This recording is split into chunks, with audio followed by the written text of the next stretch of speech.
کیا ہمیں کثر نفسی سے خود کو گنہگار کہنا چاہیے؟ اپنے آپ کو کثر نفسی میں ایسے لفظ نہ دے دو جو لفظ حقیقت میں نہ ہوں۔ مثلا یہ کہ میں بندہ عاصی ہوں، خطا کار ہیں تو خطا کار ہی، مگر اس کا اظہار نہ کرو۔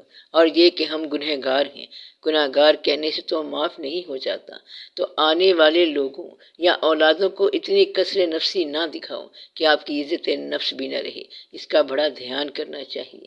بعض اوقات کوئی لفظ جو ہے وہ اگر آپ ادباً کہہ رہے ہیں تو وہ منظور ہو جاتا ہے اور وہ انسان ویسا ہی بن جاتا ہے۔ اگر یہ کہا کہ میں گنہگار ہوں تو اسے کہہ دیا جاتا ہے کہ اچھا گنہگار ہی صحیح، یہ کون کہتا ہے؟ ایسا شخص جس کی بات منظور ہو جاتی ہے۔ اگر وہ پاس سے گزرے اور پوچھے تمہارا نام کیا ہے، اگر اس نے جواب دیا کہ میں عابد ہوں تو وہ کہے گا کہ اچھا تم عابد ہی بن جاؤ۔ اس لیے کچھ واقعات ایسے ہوتے ہیں کہ لفظ کی منظوری کا وقت آ جاتا ہے تو ایسے الفاظ نہیں کہنے چاہیے۔ ایسے بے شمار واقعات کتابوں میں لکھے ہوئے ہیں۔ ایک قافلہ اونٹوں کا جا رہا تھا، اس پہ شکر لدی ہوئی تھی۔ بابا فرید گنج شکر رحمۃ اللہ جنگل میں اپنے حال میں مست جا رہے تھے۔ انہوں نے اونٹ والے سے پوچھا کہ کیا لدا ہوا ہے، تو اس نے کہا نمک ہے۔ تو بابا صاحب رحمۃ اللہ نے فرمایا پھر نمک ہی ہوگا۔ اونٹ والا جب اپنی منزل پر پہنچا تو دیکھا کہ نمک ہی تھا۔ وہ حیران رہ گیا کہ شکر لادی تھی اور یہ نمک بن گیا۔ اسے کسی نے کہا کہ وہاں جو بابا ملا تھا یہ اس نے کیا ہے۔ وہ وہاں سے دوڑا اور اس جگہ پہنچا۔ بابا صاحب رحمۃ اللہ نے پوچھا کیا لدا ہے، تو اونٹوں والوں نے کہا کہ شکر ہے۔ بابا صاحب رحمۃ اللہ نے فرمایا پھر شکر ہی ہوگی۔ تو آپ ایسے لفظ نہ کہا کرو۔ اگر یہ کہیں کہ ہم عاجز ہیں تو یہ ٹھیک ہے، عاجز کی حد تک ٹھیک ہے، اس کے علاوہ کوئی سخت لفظ مت کہو۔ اپنا بھی احترام تیری بندگی کے ساتھ، تو بندگی بھی کرو اور اپنا احترام بھی کرو، یہ ضروری ہے۔ یہ جو بزرگ کہتے آ رہے ہیں تو اس زمانے میں کوئی واقعات ہوں گے، یہ جائز ہے، تب ان کو یہ کہنا ضروری تھا۔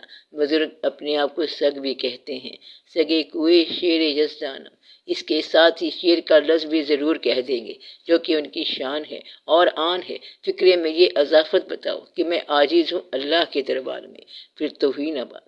صرف یہ لفظ نہ کہنا کہ میں گنہگار ہوں، گناہ ہو یا نہ ہو توبہ کر لو، پھر گناہ ختم ہو جائے گا۔ اولاد کو ذرا دھیان سے بات بتاؤ، اپنا کانفیڈنس اعتماد جو ہے وہ شو کرو کہ ہمیں کانفیڈنس ہے۔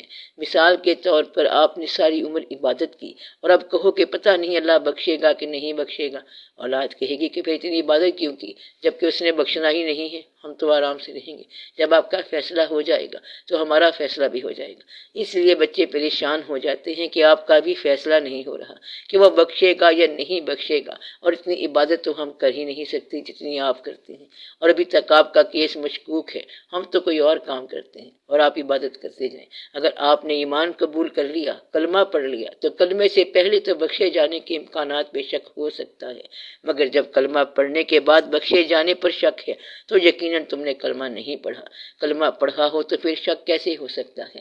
لہٰذا اپنے شک کو مٹاؤ، یقین کے ساتھ کلمہ پڑھ لو کہ ہم مانتے ہیں کہ اللہ ایک ہے، اللہ کے رسول مقبول صلی اللہ علیہ وآلہ وسلم آخری رسول ہیں۔ میں مانتا ہوں کہ اسلام پکا دین ہے۔ یہ صحیح ہے کہ مجھ سے عمل کچھ کم ہو گئے ہیں لیکن سچا دین اسلام ہی ہے۔ جب آپ کو یہ معلوم ہو کہ فلاں معاشرے میں شراب پی جاتی ہے اور آپ کے دین میں منع ہے تو پھر منع ہو جاؤ، تو اپنے اعتقاد کو پختہ رکھو۔ اس دین کے اندر جو جو باتیں واضح ہیں وہ پوری کی پوری اوبے کر لو، مان لو۔ اس دین کے اندر جو جو واضح باتیں ہیں وہ پوری کی پوری اوبے کر لو، مان لو۔ عمل میں کمی بیشی ہوتی ہے تو وہ الگ بات ہے، مگر دین یہی ہے۔ تو اللہ تعالیٰ نے فرمایا کہ اے ایمان والو ایمان لاؤ، یعنی تم ایمان لائے ہو اور پکا ایمان لے آؤ۔ مطلب یہ ہے کہ منافقت سے نکل جاؤ۔ تمہیں اگر یقین نہیں آ رہا کہ دوزخ جنت ہے اور کہتے ہو کہ یہ ایسے ہی ڈرانے کے لیے کتابوں میں لکھا ہوا ہے، قطب شمالی اور جنوبی والے تو برف میں پڑے ہیں، انہیں دوزخ کی تھوڑی سی آگ مل جائے تو چاہے سینکیں گے، یہ ایسا نہیں ہے۔ اللہ بہتر جانتا ہے جو کہ اس نے فرمایا آپ کا ایمان ہونا چاہیے کہ دوزخ ہے، جنت ہے، فرمانے والا اللہ ہے، اور سنا ہم نے رسول مقبول صلی اللہ علیہ وآلہ وسلم کی زبان سے ہے۔ ہمارے بزرگوں نے اس بات کی تائید کی ہے، لہٰذا یہ حق ہے۔ اس طرح اپنا ایمان قوی کر لو اور اگر شک و شبہات ہیں تو پھر آپ کی نجات بھی شک و شبہات ہے، لہٰذا اس بات کو نکال دیا جائے۔ اپنی عاجزی اور کثر نفسی اتنی نہ کرو کہ اپنے آپ کو الزام دینا شروع کر دو کہ پتہ نہیں ہمارا کیا بنے گا، مشکل ہی لگتی ہے۔ آپ سوچیں کہ اگر مارکیٹ میں کوئی نئی چیز آئے تو وہ کہتے ہیں کہ یہ چیز تمہاری زندگی میں انقلاب لائے گی، تبھی مارکیٹ میں وہ چیز بکے گی۔ جب نیا دین آئے گا تو یہی کہے گا کہ تمہاری زندگی بھی بہتر ہو جائے گی، تمہاری عاقبت بھی بہتر ہو جائے گی اور تمہارے حالات بھی بہتر ہو جائیں گے۔ کوئی دین یہ تو نہیں کہہ سکتا کہ تم ہمیں قبول کرو تو ہم تمہیں ڈنڈے ماریں گے۔ کیا کوئی ایسے کہہ سکتا ہے کہ دین قبول کرو تو ہم تمہیں دوزخ میں لے جائیں گے؟ کیا یہ کبھی ہو سکتا ہے؟ شروع میں دین والے یہ کہتے ہیں کہ دیکھو معاشرہ اچھا بن رہا ہے، تمہیں باعزت مقام ملے گا، تمہاری اسٹیٹ بنے گی، ایمپائر بنے گی، سلطنت بنے گی، فتوحات ملے گی، مال غنیمت آئے گا، آخرت اچھی ہو جائے گی، تم ایک اعلیٰ قسم کا معاشرہ بن جاؤ گے اور تم ایک مہذب انسان کہلاؤ گے، تبھی جا کے لوگ خوش ہوں گے نا۔ تو وہ تو زمانہ تھا آغاز کا، جب مذہب کا انحطاط آتا ہے تو پھر کہا جاتا ہے کہ سب مسلمانوں تیار ہو جاؤ، اللہ تمہیں برباد کرنے والا ہے۔ تو شروع میں کیا تھا؟ فلاح کا پیغام تھا، اور اب کیا ہے؟ کہتا ہے مجھے تو لگتا ہے تم سارے کے سارے دوزخ میں جانے والے ہو۔ ایک شخص عید نماز پڑھنے گیا تو وہ اسے کہتا ہے اب عید کیا پڑھنے آگے ہو، روزوں میں تو تم آئے نہیں ہو۔ تو انسانوں کو اس طرح یقین سے محروم کرتے ہیں کہ انہیں آخرت پر یقین نہ رہے۔ تو اسلام کا جو عروج تھا وہ امید کے زمانے تھے، امید دلائی گئی تھی، جب تھوڑا سا زوال آیا تو امید سے محرومی دلائی گئی۔ ڈرانے والا کون ہے؟ کافر نہیں ہے بلکہ مسلمان ہے۔ مسلمانوں میں وہ منافق ہے جو مسلمانوں کو دوزخ دکھا رہا ہے۔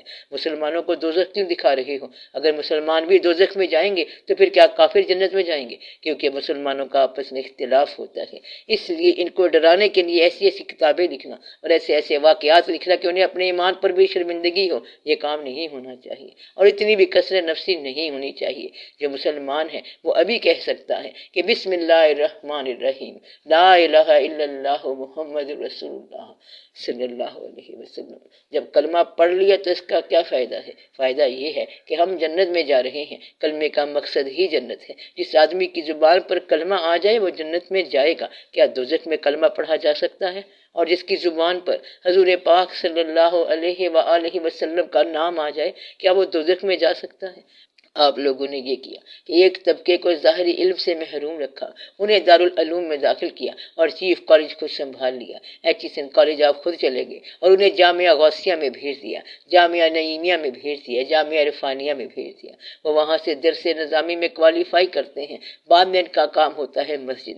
تم ڈپٹی کمشنر بنتے ہو اور انہیں صرف اذان دینے پر رکھا ہوا ہے، پھر وہ کہتے ہیں اللہ تمہارا بیڑا غرق کرے گا۔ اگر آپ کسی جامعہ کے کوالیفائڈ بندے کو شہر کا ڈی سی بنا دو یا مجسٹریٹ بنا دو تو کبھی بھی آپ کو نہیں کہے گا کہ تم نے دوزخ میں جانا ہے، ورنہ وہ تمہیں موت کا منظر مرنے کے بعد دکھائے گا۔ اس طرح کی ساری کتابیں بعد میں لکھی گئی ہیں۔ موت کا منظر مرنے کے بعد اتنا آسان ہوگا کہ کلمہ پڑھنے والے حضور پاک صلی اللہ علیہ وآلہ وسلم کے سائے میں ہوں گے اور باقی لوگوں پر دھوپ ہوگی، تو موت کا منظر ختم ہو گیا۔ اب اس کے علاوہ باقی جو منظر ہے وہ کتاب لکھنے والے کا اپنا ہے۔ موت کا منظر یہ ہے کہ جو کلمے میں مرا وہ کلمے میں اٹھا۔ کلمہ جو ہے یہ سائبان ہے، سب سے بڑا سائبان ہے۔ مسلمانوں کو ڈرایا گیا ہے۔ کچھ غیر مسلموں نے مسلمانوں کو رشوت دے کے منافقت پیدا کر دی، انہیں کہا کہ ڈراؤ ان کو، نوجوان نسل کو ڈراؤ تاکہ مسجد میں نہ آئیں۔ وہ بیچارے ڈر کے چلے جاتے ہیں، نتیجہ یہ ہوا کہ ساری قوم پریشان ہو گئی۔ بچوں کو، اسٹوڈنٹس کو سمجھاؤ کہ ملک کا وارث کون ہے، نوجوان کو ہی وارث ہونا چاہیے، اور جو پرانے قابض ہیں وہ چھوڑتے نہیں ہیں، اس لیے وہ چاہتے ہیں کہ وارثوں کو ختم کرو، ان کو گمراہ کرو، ایسا نہ ہو کہ وہ اپنا حق مانگ لیں اور وراثت مانگ لیں۔ تو انہوں نے نوجوان کو اور راستے پر چلایا، ڈرایا دھمکایا تاکہ یہ اپنا حق نہ مانگے، انہیں ملازمت کے چکر میں پھنسا دیا، حالانکہ انہیں تعلیم دی تھی اور یہ حکومت کا کام ہے۔ بدقسمت ہے وہ قوم جو بچوں کو اس لیے پڑھاتی ہے کہ انہیں رزق ملے گا، رزق تو ان کا حق ہے، پیدائشی حق ہے، تو سارے کا سارا سسٹم ہی غلط ہو گیا۔ اس لیے پھر ان لوگوں کو پیس کے رکھ دیا، اور بھی ہر طرح کا فساد آپ کے ہاں ہے۔ مثلا کوئی سیاسی جماعت حکومت میں آتی ہے تو اپنے افسر رکھتی ہے، حکومت کے لوگ سیاست نہیں کر سکتے، سیاست کے لوگ حکومت بنا سکتے ہیں، یعنی کہ سیاسی جماعتیں حکومت کر کرتی ہیں، اور جب حکومت کے اندر آ جائیں تو پھر سیاست نہیں ہو سکتی۔ حکومت کے بندے فائلوں میں گم ہو کے کام کرتے ہی چلے جاتے ہیں اور اسی میں مصروف رہتے ہیں۔ ہونا تو یہ چاہیے کہ ایسی سیاست کریں کہ حق حق ہو جائے اور جھوٹ جو ہے وہ جھوٹ ہو جائے۔ پرانے لوگ نہ ریٹائر ہو رہے ہیں اور نہ پرانے لوگ راستہ دیتے ہیں، سارے کے سارے لوگ وہی آ رہے ہیں اور نوجوان نسل ساری کی ساری اس کو فالوور بنا کے رکھ دیا ہے۔ کسی ملک کا بادشاہ آ جائے تو ہماری نوجوان لڑکیاں اور لڑکے وہاں کھڑے کر دیے جاتے ہیں کہ کہو ہیلو ویلکم کہو۔ یہ ایک قسم کی غلامانہ ذہنیت پیدا کی جا رہی ہے اور پھر آخرت سے بھی ڈرایا جا رہا ہے۔ نہ اللہ کے ساتھ محبت کرنے دی گئی ہے، نہ سماج نے ان کو باعزت مقام دیا اور نہ نوکری کی امید دلائی، تاکہ یہ سارے کا سارا میٹیریل وہیں پہ کرش ہو جائے۔ اب یہ کرش ہوا پڑا ہے، اس لیے اس کا کچھ علاج ہونا چاہیے۔ پہلا علاج یہ ہے کہ اپنے آپ کو دوزخ کا ایندھن نہ سمجھو، کیونکہ کلمہ پڑھنے والا جنت میں جائے گا۔ آپ کو پکا یقین ہونا چاہیے۔ جو آپ کو دوزخ سے ڈرائے اسے کہو کہ اپنی جنت میں جانے کی صنعت دکھا۔ کیا تجھے پتا ہے کہ تو جنت میں جا رہا ہے؟ جب اسے پتہ نہیں چلتا تو پھر دوسرے کو کیا بتائے گا کہ دوزخ کی طرح اور جنت کی طرح۔ اس لیے اس آدمی کی جنت کنفرم سمجھو جو سب کے لیے جنت چاہتا ہو، اس آدمی کی جنت کنفرم سمجھو جس کو کوئی اہل جنت دیدار کرا دے یا ملاقات کرا دے۔ جن کو جنت میں جانا ہے وہ جنت میں رہنے والوں کے ساتھ ابھی سے رابطہ کر لیں گے، بس یہ ہے بات۔ جنت میں جانے والے یہاں سے جنت چاہتے ہیں، اس لیے توبہ کرو اور خود کو گنہگار نہ سمجھو اور نہ ایسے کہا کرو۔ اگر کوئی خود کو روح سے آ کہتا ہے تو وہ توبہ کر لے۔ اپنے آپ کو بدبخت نہ کہا کرو۔ یہ نہ کہنا کہ بڑی بدبختی آئی پڑی ہے، یہ نہ کہنا کہ بڑے خراب حالات ہیں، سب بہتر ہو جائے گا۔ جو وقت گزر گیا وہ بہتر تھا، جو ہو رہا ہے یہ بھی اچھا ہے، اور جو ہوگا وہ بھی اچھا ہے۔